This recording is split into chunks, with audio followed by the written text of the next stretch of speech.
Jonah was absolutely sure that God was wrong. He was just positive God had made a mistake. So much so that when God told Jonah to head to Nineveh, instead of heading east, he headed west.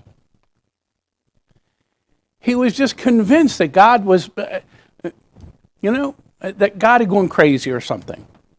How could God possibly want the Ninevites to repent? And how could God possibly think that sending Jonah into Nineveh, sworn enemies of the Jewish people, that they would pay any attention to him and not kill him? I mean, Jonah was just, God, I'm sorry to take issue with this, but you're wrong. And God was pretty clear, no, I'm right, and I'm sending you anyway, and I'll get you there however I need to get you there. If, I have to have a whale swallow you or something, that's what we'll do. The story is full of extremes, if you look at it. So Nineveh, it says that it would take Jonah 3 days to walk through Nineveh. Now, average person could walk about 20 miles a day. Nineveh was not 60 miles wide. Somebody mentioned that one of the commentators already mentioned that he was from Chicago, and Chicago was about 20 miles or 22 miles wide. He said you could walk it in a day, and had 7 million people.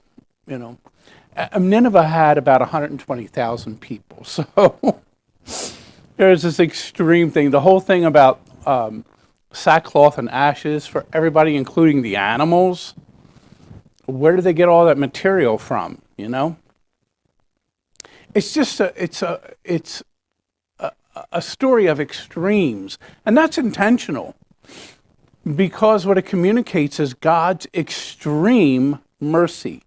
Even in the most extreme circumstances, God has this extreme mercy that he wants to extend to us. And it ties in with the gospel passage. This is, I think, the only gospel this week, anyway, certainly, that comes from Luke. Mostly we're hearing from Mark and Matthew during this season, but this gospel is from Luke, because Luke communicates as a thematic piece in his gospel God's mercy and wisdom. And that's what he's communicating here, that God has this wisdom that's being rejected, and rejecting it, the people are rejecting God's mercy. And he uses those extreme examples of people who were non-believers in the gospel. They're non-believers. The Ninevites are non-believers. Queen of Sheba was the non-believer. How they recognized that God was working through his prophetic message with these prophets who were engaging them in this merciful reign of God. And that people were seeing it, and that the people there, particularly the Pharisees, the Sadducees, the high priests, etc., could not envision it, could not see it. And they were supposed to be people who were believers, and they could not see God's extreme mercy and wisdom being demonstrated right before them. When you consider something like mercy, how do we define it? It's having compassion really for somebody in a difficult situation when you have the power to punish them and you choose not to. Somebody said that, use this as an example.